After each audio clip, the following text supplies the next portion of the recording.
Madame, Monsieur, bonsoir. Il est 18 h, mardi 20 avril. Bienvenue dans ce journal. Dans l'actualité ce soir, le déconfinement chez nos voisins en Suisse.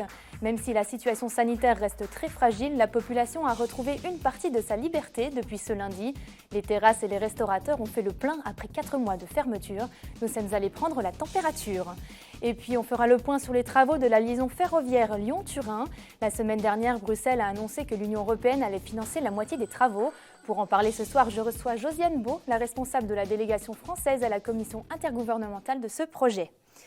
Je vous le disais en titre, avec l'assouplissement des mesures sanitaires, les bars et restaurants suisses ont pu rouvrir leurs terrasses malgré un taux d'incidence encore élevé. Une aubaine pour les professionnels du secteur qui, comme la population, attendaient cette annonce avec impatience. Depuis ce lundi, ils sont nombreux à refuser des clients sur les rives du Léman. C'est un reportage d'Emmanuel Joude. Un air de légèreté plane dans les rues genevoises. Depuis ce lundi, nombreux sont en effet les clients à pouvoir profiter du soleil sur les terrasses des bars et restaurants. Avec un plaisir non dissimulé, Helvète comme frontalier attendait cette réouverture depuis de longs mois déjà. Le fait de pouvoir se retrouver dehors entre amis, décompresser au niveau du travail, c'est important. On a l'impression d'être complètement enfermé sans la possibilité de pouvoir profiter de quoi que ce soit. Donc c'est très agréable de pouvoir, en plus ce qui fait beau, être dehors, profiter. Dès qu'ils ont annoncé que ça allait rouvrir, j'ai pris mon téléphone, j'ai téléphoné, j'ai réservé. Moi je ne peux pas vivre sans terrasse, donc c'est la grande fête pour moi, la terrasse est ouverte. Et je préfère la terrasse au lac que la terrasse à la neige. Donc aujourd'hui, c'est la grande joie, vraiment. Déjà hier, parce qu'on retrouve la vie, on retrouve les gens et ça fait du bien. Le sourire, les restaurateurs l'ont aussi. Malgré une situation sanitaire jugée fragile par le Conseil fédéral suisse, la prise de risque est calculée et acceptable pour les autorités. Une nouvelle qui n'a pas échappé à une large majorité de la population. Ah ouais, ils faisaient la queue. Hier, ça a été une folie incroyable. Là, on attaque à 10 h, c'est plein. Et jusqu'à 11 h, on a le droit, ce qui est une grande chance. Jusqu'à 23 h. Donc jusqu'à 23 h, c'est plein. C'est un peu plus jeune le soir, mais c'est tout le temps plein. Après ces vacances forcées, de nombreux services ont donc été organisés dans chaque structure. Un vrai baptême du feu, même pour les restaurateurs aguerris. Ça fait quand même 4 mois qu'on n'avait plus travaillé. Donc là, tout d'un coup, on remet toute la brigade en route. C'est un peu compliqué, mais voilà. En fait, tout le monde est content, tout le monde est motivé. On a toujours été habitué à travailler. Et le fait de s'arrêter là, ça nous faisait un peu drôle. En plus de toucher un salaire alors qu'on ne faisait rien, c'est un peu bizarre au début. Voilà, qu'est-ce que je peux dire? On est très contents. En Europe, le Portugal a également rouvert ses cafés et restaurants dans le cadre d'un déconfinement progressif débuté il y a un mois. Quant à l'Italie, elle devrait attendre le 26 avril pour permettre à la population de retrouver les terrasses midi et soir sur une partie de son territoire. Toutefois, le gouvernement suisse appelle à faire preuve de vigilance car la situation reste très fragile dans tout le pays. Et ce déconfinement s'accompagne d'un coup d'accélérateur dans le calendrier vaccinal. Genève passe à la vitesse supérieure depuis cette semaine. L'un des plus grands centres de vaccination vient d'ouvrir ses portes à Palexpo. Il prévoit d'administrer jusqu'à 4000 doses par jour dès la fin du mois de mai. Lundi, nos confrères du Léman Bleu ont assisté à la phase de rodage avant que le vaccinodrome ne monte en puissance dans les jours qui viennent. Regardez.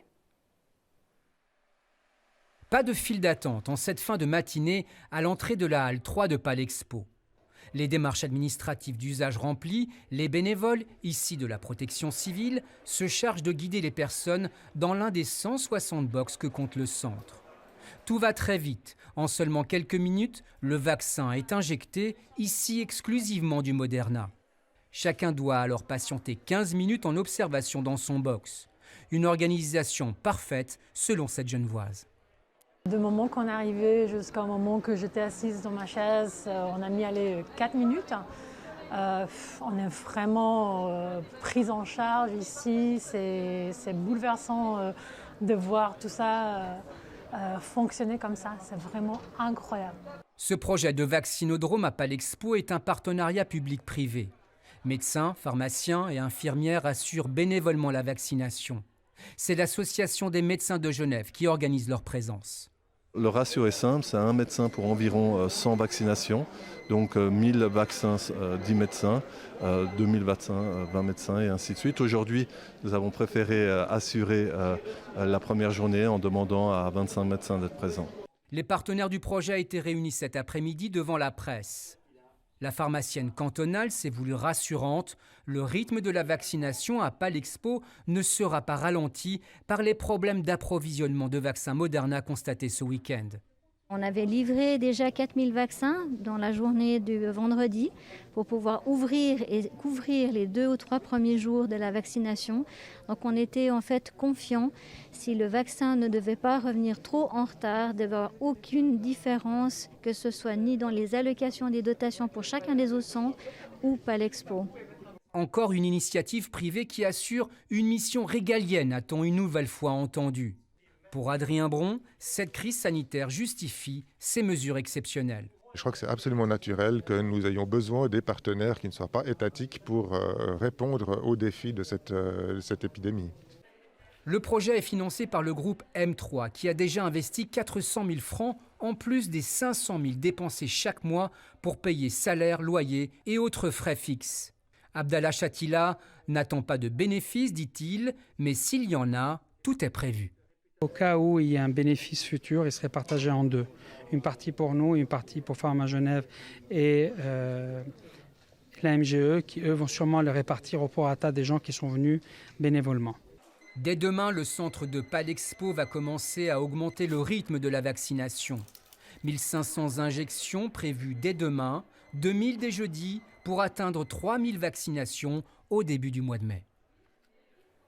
Et on repasse de l'autre côté de la frontière pour faire le point sur un chantier d'ampleur, la liaison ferroviaire Lyon-Turin. Nous vous l'avons annoncé la semaine dernière, l'Europe va mettre la main au portefeuille sur ce projet d'envergure. Et plus que prévu, Bruxelles va finalement financer le projet à la hauteur de 50% contre les 40% qui étaient fixés au départ. Pour en parler ce soir, je reçois la responsable de la délégation française à la commission intergouvernementale de ce projet, Josiane Beau. Bonjour Josiane Beau. Josiane Beau, bonjour, vous nous entendez ?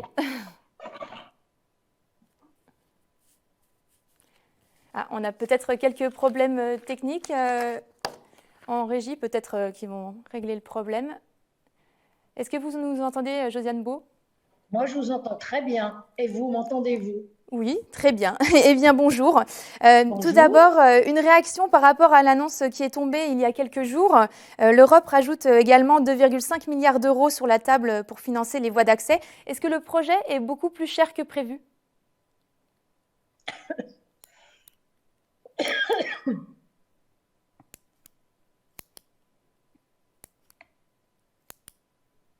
Visiblement, on a des problèmes de connexion. J'imagine que la régie va faire tout son possible pour régler le problème. Josiane Beau, est-ce que vous pouvez activer votre micro ? Je pense qu'il est activé là. Non ? Voilà, alors on va revenir à la première question. Est-ce que vous m'entendez ? Nous vous entendons très bien. Est-ce que vous nous entendez dans ce cas ? Très bien. Ok, très bien. Alors, une réaction par rapport à l'annonce qui est tombée il y a quelques jours. Donc, je repose ma question. L'Europe rajoute également 2,5 milliards d'euros sur la table pour financer les voies d'accès pour ce projet. Est-ce que ce projet est beaucoup plus cher que prévu ? Alors, attendez. Si vous parlez des accès, je pense que c'est difficile de dire qu'il est beaucoup plus cher que prévu puisque les scénarios sont à l'étude et on sait qu'un des scénarios est à 5, l'autre à 4,8 milliards. 5 milliards, 4,8 milliards. Donc, c'est difficile, je veux dire, de dire cela. Je pense qu'il faut laisser le temps des études.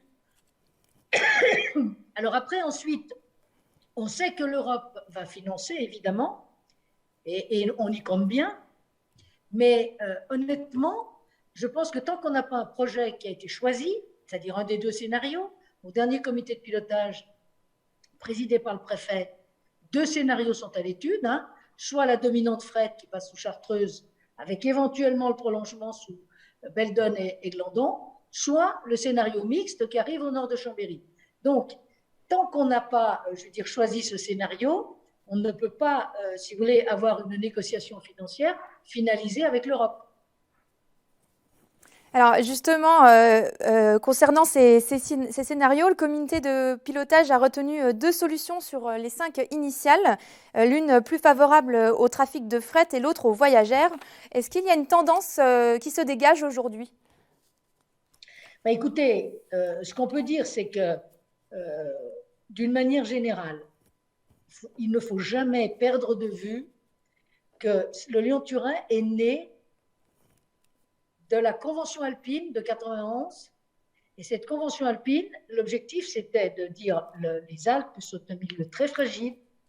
Et 7 pays autour des Alpes, Autriche, Suisse, vous voyez, tous les pays qui sont autour, Italie, France, Autriche, avait décidé de travailler sur justement des infrastructures ferroviaires pour justement, avant l'heure, aller vers une transition énergétique et un transfert modal.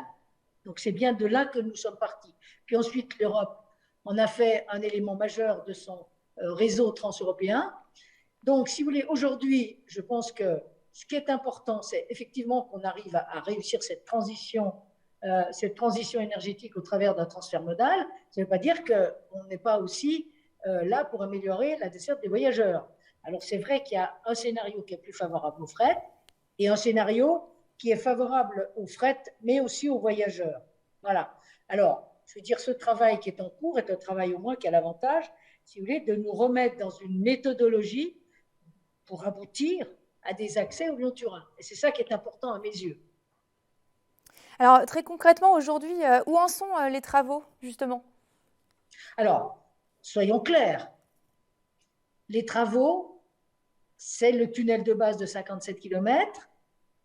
Lui, c'est devenu un chantier aujourd'hui. C'est-à-dire qu'en fait, sur ce tunnel de base, qui lui est financé, et effectivement avec, je veux dire, un financement extrêmement intéressant des Européens, les Italiens ayant moins d'accès ont accepté de financer un peu plus que la France.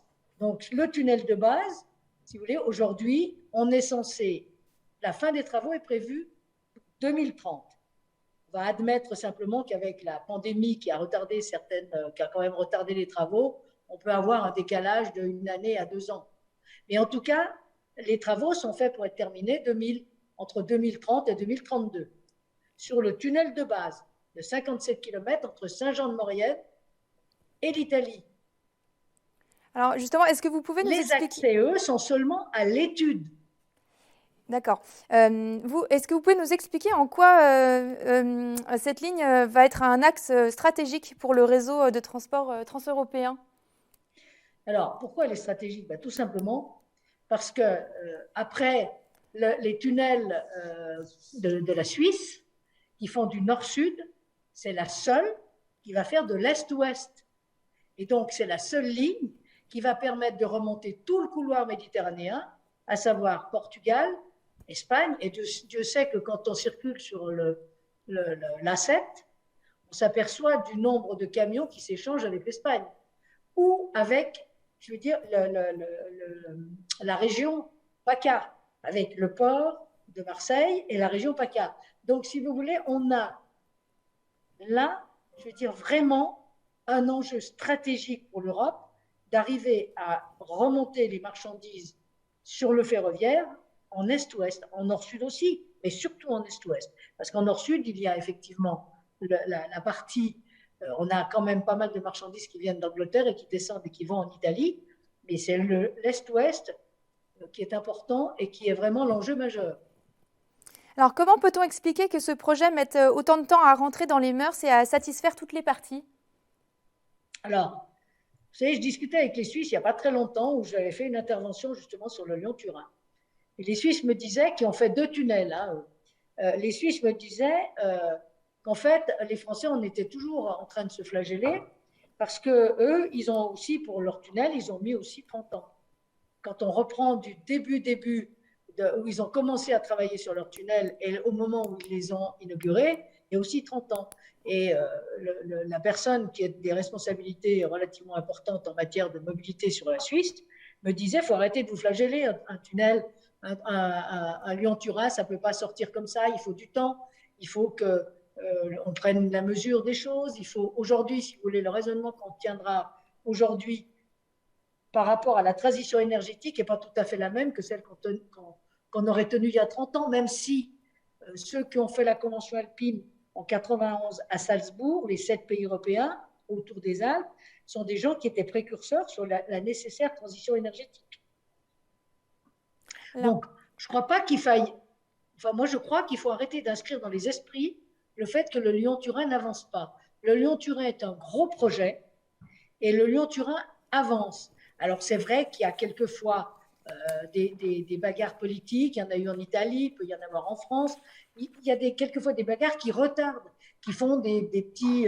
il y a des moments où on n'est pas tout à fait, on n'avance pas au même rythme. Mais il y a une chose de sûre aujourd'hui, c'est que le chantier du tunnel de base, il est irrémédiable et on ne reviendra pas en arrière. Et les accès, la méthode de travail est en cours. Et fin 2021, on aura un scénario qui sera choisi, qui derrière fera l'objet de toutes les études nécessaires pour aller aux travaux. Eh bien, merci Josiane Baud d'avoir été avec nous ce soir, en tout cas en visioconférence sur ce plateau. Merci à vous. Un tout autre sujet maintenant. Nous vous parlions la semaine dernière. Les arbres fruitiers de nos départements n'ont pas été épargnés par la récente vague de froid.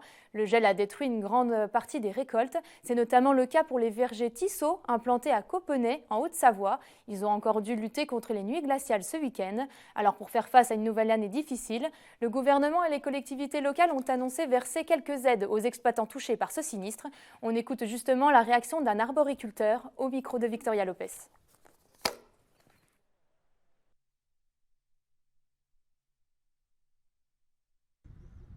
On sait que déjà beaucoup de poires ont subi la casse et maintenant il va y avoir le stress de l'arbre qui va être la deuxième chose, il va falloir nouer. Et comment voulez-vous avec une bise comme ça que les abeilles sortent et que ça pollinise? Pour l'instant, ce n'est pas du tout les dégâts qu'il va y avoir. Et puis il y a une chose, c'est que les arbres, il faut toujours s'en occuper quand même. Donc on aura des coups de revient quand même à faire, même si on n'a pas de fruits, il va falloir s'occuper des arbres. Il y a une deuxième chose, et que j'insiste là-dessus, c'est que déjà, cette année, il n'y aura pas beaucoup de production, donc on va faire une année difficile. Mais l'année la plus difficile, ça va être l'année prochaine. L'année, les arbres vont se reposer cette année. Donc l'année prochaine, ils font des pommes, pas pour Tissot, mais pour faire des pépins.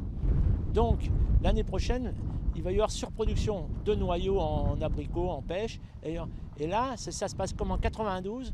J'ai failli vendre ma maison, ce n'était pas à cause du gel de 91, c'est la surproduction. Parce que quand vous perdez 1 franc, à l'époque c'était en francs, 1 franc du kilo de pommes, vous voyez bien que vous ne pouvez pas 2 années de suite vous en relever.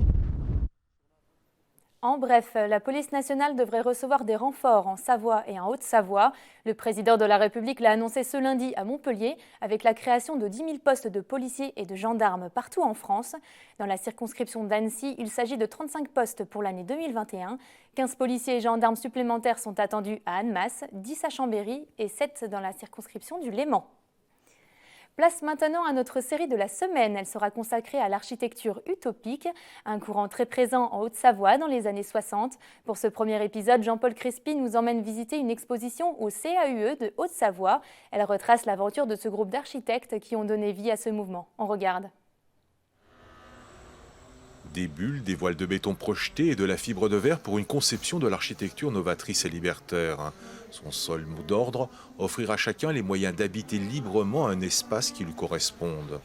Dès 1954, l'architecte devient habitologue. Les projets d'Antti Lovaik du couple Ozerman-Costi, de Jean-Louis Chanéac, tous savoyards ou genevois, dessinent une architecture vivante, pensée pour son milieu réversible et nomade, en rupture avec la ligne droite et les formes géométriques strictes.